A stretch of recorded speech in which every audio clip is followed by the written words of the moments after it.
Bonjour tout le monde, j'espère que vous allez bien. Bienvenue dans cette nouvelle vidéo. Aujourd'hui c'est vraiment une vidéo un peu plus chill, un peu plus calme.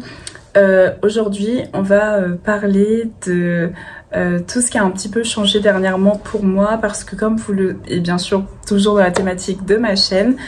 En ce qui concerne les études, les opportunités professionnelles, la carrière, etc. Et donc pour les personnes qui me suivent, vous savez que l'année dernière, je travaillais en Allemagne et en parallèle, je passais ma licence de droit.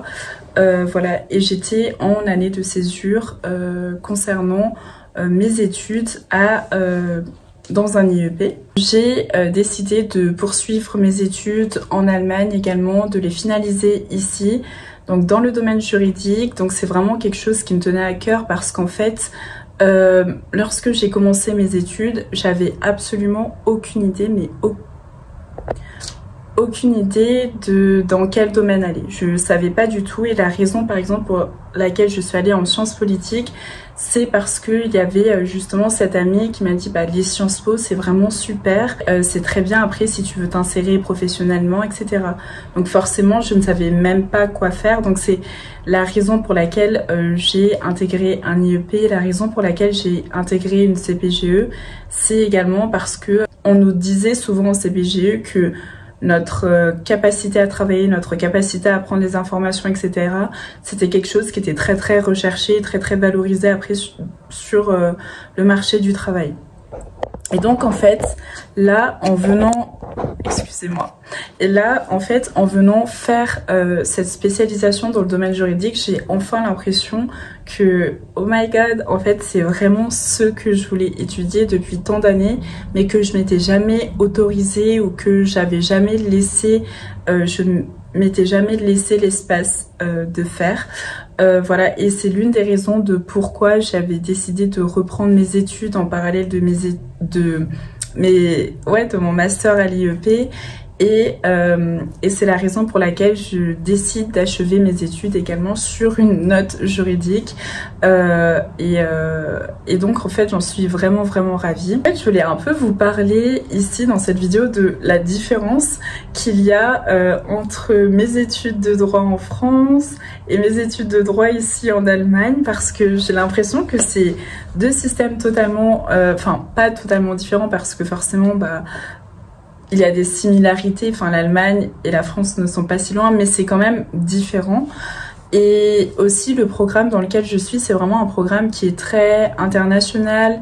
Je suis mes cours en anglais et c'est également la première fois pour moi d'apprendre le droit intégralement dans une langue étrangère, et également dans un contexte aussi international, parce que avant c'était vraiment très centré sur la France. Donc bien sûr j'avais eu des cours par exemple sur le droit international comparé, mais là c'est vraiment non seulement ma spécialisation a une dimension internationale, pan-européenne, mais en plus de cela il y a vraiment le fait que tout le monde dans ma promotion vient de pays différents et ont connu des systèmes juridiques différents, cet aspect de ok, donc là en fait on va apprendre cette spécialisation qui a une dimension très internationale, mais avec également des personnes qui ont des profils et un background qui est très différent, et j'adore ça. Je suis vraiment ravie et j'ai toujours adoré en fait avoir cette dimension internationale dans mes études, dans mes expériences professionnelles, et c'est pour ça que je suis vraiment ravie avec le début de ma formation. Mais il y a quand même des différences qui m'ont un peu surprise. Donc aussi je tenais à dire que je suis pas un parcours classique pour les études de droit en Allemagne, parce que pour les personnes qui savent, en fait il y a ce que l'on appelle le Staatsexamen en Allemagne. Donc il y a le Staatsexamen 1 et le Staatsexamen 2. Donc en gros c'est deux examens d'état finaux que les étudiants doivent passer pour obtenir leur diplôme en droit. Et si les étudiants ne réussissent pas ces examens-là, eh bien les 5 années d'études qu'ils ont fait dans le domaine juridique, eh bien ils n'obtiennent pas de diplôme. Donc moi, ce n'est pas du tout ça, parce que j'intègre un programme spécifique qui est également du grade master, un peu plus que grade master. Simplement ce petit aparté. Et maintenant, on va rentrer dans le cœur du sujet, un peu les différences et tout, ce qui m'a un peu surpris. Donc en fait, ça va être surtout sur le système académique, enfin entre la France et ici en Allemagne, en fait. Et en fait, je vais faire un mix entre mon expérience dans l'IEP, mes études de droit à distance et ici ce qui se passe dans mon université en Allemagne. Ce qui est très étrange pour moi, c'est que autant quand j'étais en sciences politiques que quand j'étais en fac de droit en France, eh bien vous savez, on s'inscrit et on a des cours qui nous sont donnés. On nous dit bon bah voilà, le premier semestre vous aurez tel cours, tel cours, tel cours, tel cours, tel cours, tel cours, tel cours. Au second semestre, vous aurez ces cours, ces cours, ces cours. Et des fois, on peut nous laisser un peu le choix. Donc, notamment, par exemple, si vous êtes en master, on peut vous dire, vous avez le choix entre tel cours et tel cours. Mais en fait, notre programme est déjà fait et on n'a pas vraiment notre mot à dire, parce que lorsqu'on a intégré la formation, on a entre guillemets signé pour ça. Et en fait, ce qui se passe ici en Allemagne, c'est que c'est totalement différent. Donc, j'entre dans ce master que j'ai choisi, et donc avec cette spécialisation que j'ai également choisie. Mais à l'intérieur de ce master, en fait, il y a donc des cours obligatoires. Il y en a 4 au total, que je peux choisir de prendre un peu comme je veux, donc soit 2 ici ce master ou ce semestre, ou 2 au semestre prochain. Et il y a d'autres cours qu'on appelle elective modules, et là en fait c'est à moi de choisir lesquels je veux, et donc c'est la première fois de ma vie que j'ai énormément de choix pour choisir en fait les cours auxquels je vais assister. Et c'est quelque chose qui est totalement nouveau pour moi. Et je me suis dit, mais comment je sais que je fais le bon choix, entre guillemets? Et donc c'est une situation qui est totalement étrange, et surtout il y a des cours qui sont tellement intéressants. Donc par exemple on a des simulations, on a une affaire juridique à régler, et on va faire une simulation devant des professeurs qui vont être des juges, etc., qui vont juger notre prestation, donc en tant qu'avocat, de la manière dont on va représenter notre client fictif, etc. Donc il y a vraiment, et on a également des cours, des modules qui incluent des voyages dans d'autres pays, dans d'autres villes, avec toujours en fait des acteurs qui sont déjà insérés professionnellement, qui ont plus de 10, 15 ans ou 20 ans d'expérience professionnelle derrière eux. Donc c'est vraiment très riche, et j'aime vraiment cette proximité que l'on a avec le monde professionnel, le fait que on puisse directement leur poser des questions, etc. Et donc finalement je suis face à cette panoplie d'offres de elective modules qui est hyper intéressante, et je me dis mais comment je fais pour pouvoir choisir, parce que je ne peux pas tout choisir finalement. Et donc c'est vraiment quelque chose qui est très particulier pour moi. Et également vous voyez, en France il y a vraiment cette distinction franche entre premier semestre et second semestre, parce que lorsque vous allez faire peu importe l'année dans laquelle vous êtes, eh bien vous allez avoir le premier semestre et le second semestre. Vous pouvez pas choisir de prendre des cours qui sont au premier semestre et de les mettre au deuxième semestre, etc. Et là, comme en Allemagne, en fait, on choisit ses cours. Il y a vraiment une fluidité totale, en fait, dans l'organisation et dans la maîtrise, si l'on veut, de notre formation. Et c'est une liberté que l'on n'a pas vraiment en France. Et c'est une liberté avec laquelle j'ai un peu du mal à trouver mon équilibre, on va dire, pour le moment. Mais au-delà de ça, ce que je voulais également ajouter, c'est vraiment le fait que ici, les choses se comptent en semestre. Donc ça s'applique pas forcément à ma formation à moi, mais c'est plus généralement dans les études ici en Allemagne, les choses se comptent en semestre. Donc par exemple, quand on va parler avec d'autres étudiants, ils vont dire « Ah, t'en es à ton quatrième semestre ?» Alors qu'en France, on va dire « Bah, je suis en première année », je suis en master 1, vous voyez des éléments comme ça. Et donc par exemple pour compléter ma formation, eh bien il faut que je complète 2 semestres avec un certain nombre de crédits à avoir par semestre. Et donc ce qui fait que il y a certains étudiants qui vont prendre 3 semestres pour obtenir le nombre de crédits nécessaires pour leur diplôme. Et vous voyez en fait ce qui fait que ici on peut finir les études beaucoup plus tardivement que ce que l'on va rencontrer en France. C'est-à-dire que en France, eh bien, on peut finir ses études à l'âge de 22-23 ans. Eh bien ici, c'est vraiment pas rare que des personnes, eh bien, à l'âge de 26 ans, soient encore en études. Mais il y a également cette chose qui est vraiment très différente, c'est le fait notamment que il y a vraiment une place centrale qui est accordée à l'expérience professionnelle. C'est-à-dire qu'il y a des gens qui vont étudier jusqu'au niveau bachelor, ou en tout cas ce que l'on considère comme niveau licence en France, vont s'arrêter pendant 2-3 ans, travailler, et ensuite venir faire leur master.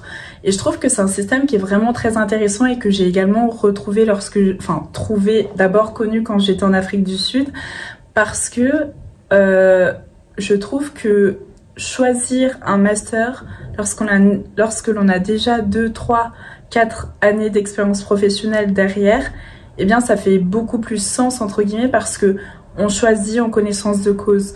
Comme on a déjà travaillé, on peut se dire ça j'ai vraiment bien aimé, je pense que je vais me spécialiser pour ça pour mon master, ou j'ai fait ça, j'ai vraiment pas aimé, je sais que ça sera pas un choix pour mon master. Vous voyez ce que je veux dire? Et les personnes qui suivent ma newsletter sont déjà au courant de cela, mais j'ai rencontré énormément d'étudiants pour qui ça fonctionne comme ça en fait dans leur système académique dans leur pays. Et j'ai l'impression que la France c'est un peu une exception. Je ne suis pas sûre, enfin je prends toutes mes précautions lorsque je dis ça parce que je connais pas tous les systèmes académiques, mais vraiment ce fait que avec une licence, même dans l'interview que j'ai fait avec Diola où elle nous explique son parcours, comment elle a travaillé par exemple pour l'Organisation internationale des migrations, eh bien elle nous explique qu'elle a fait ça après avoir complété son bachelor qui était sur, donc sa licence qui était sur 4 années, et maintenant après 2-3 ans d'expérience professionnelle, à l'âge de 27 ans, eh bien elle décide de faire son master et voilà. Et finalement, alors qu'en France, eh bien, lorsque on a une licence, c'est très rare en fait que les étudiants s'arrêtent pour pouvoir s'insérer dans le monde professionnel. Et je pense que les dynamiques sont différentes et la perception également du diplôme sont différentes d'un pays à l'autre. Et je trouve ça vraiment très intéressant. Et ce que j'aime également dans ma promotion, pour en revenir à ma formation, c'est le fait qu'il y a énormément de personnes dans ma promotion qui sont beaucoup plus âgées que moi. C'est-à-dire que je suis entourée de personnes qui ont parfois 10 ans plus que moi, parfois 15 ans de plus que moi, et qui ont déjà en fait de l'expérience professionnelle et qui ont déjà eu de nombreux clients, qui ont travaillé en tant qu'avocat, qui ont vraiment eu une carrière et qui se disent voilà, maintenant j'ai juste envie de me spécialiser dans telle branche. Et je trouve en fait que c'est également une richesse d'avoir une promotion qui soit si hétérogène en termes d'âge, pour la simple et bonne raison que on grandit également par l'expérience des autres, c'est-à-dire que les choix professionnels que les autres ont fait, l'expérience par lesquelles ils sont passés, des éléments sur lesquels moi je peux poser des questions et ils vont également m'aider, mais moi je les aide également d'une autre façon en apportant par exemple un éclairage sur mon propre système juridique, ou en tout cas sur la manière dont ça fonctionne en France, sur par exemple les opportunités qu'ils peuvent avoir en France. Et donc je trouve ça vraiment très intéressant également de travailler dans ce cadre qui est très international et d'avoir cette hétérogénéité en termes d'âge et en termes d'expérience professionnelle, et également le fait que selon le pays dont les personnes viennent, eh bien forcément les systèmes juridiques sont différents, mais également le fait d'accéder à telle ou telle profession, eh bien ça se fait de façon différente. Typiquement, il y a des personnes, enfin pas mal de personnes dans ma classe qui viennent de Turquie, Et elle m'expliquait que jusqu'à présent, en fait, il n'y avait pas d'examen pour pouvoir devenir avocat. Par exemple, en France, on passe le CRFPA. Eh bien, ils n'avaient pas besoin de passer d'examen pour devenir avocat. Mais ils expliquaient, eh bien maintenant, ça fait quelques années, donc je crois 2-3 ans, que désormais, pour être avocat en Turquie, eh bien, il faut passer des examens. Et donc, c'est vraiment très intéressant, en fait, ces différentes façons de fonctionner, parce que en France, c'est impensable d'être avocat sans avoir passé un examen. Mais voilà, donc un peu tous les éléments concernant ma nouvelle formation.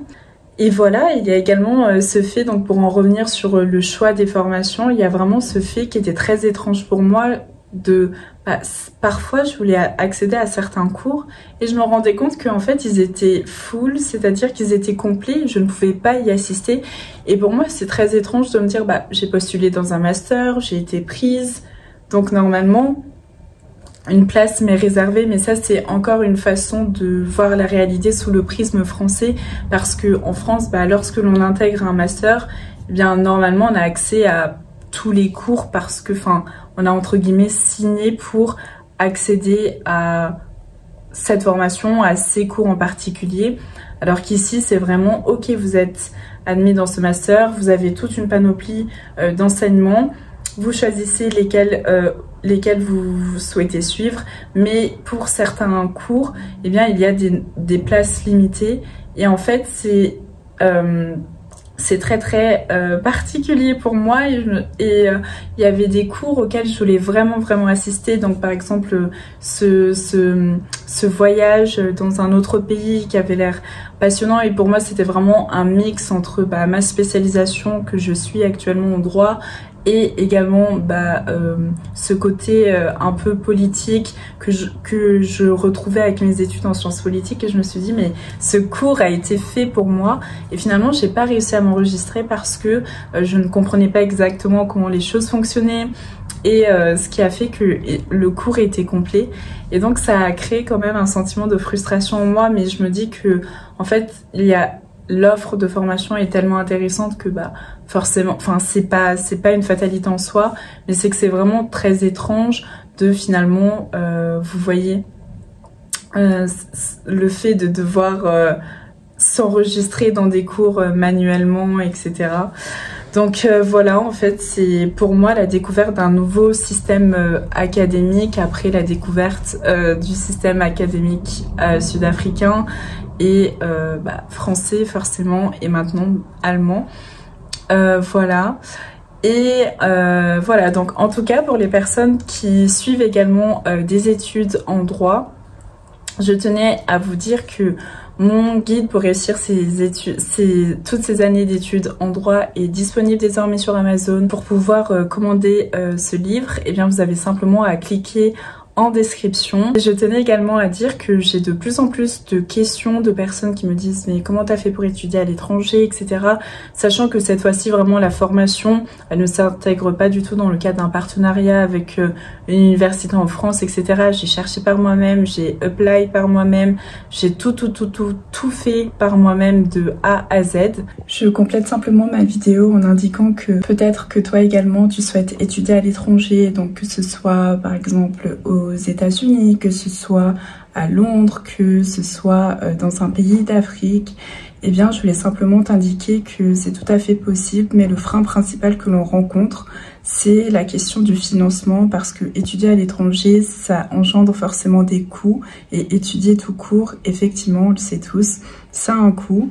Et donc, j'ai dressé pour toi une liste de plus d'une quinzaine de programmes de bourse différents que tu peux trouver en cliquant sur le lien en description.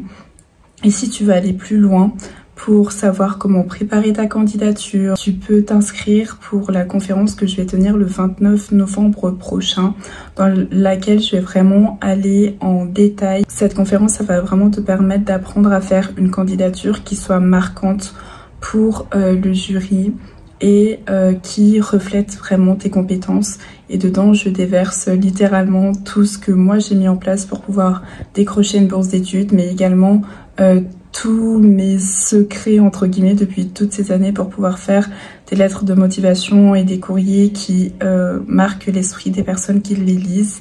Donc si c'est quelque chose qui t'intéresse, n'hésite pas à cliquer en description, à récupérer ta petite liste des différents programmes.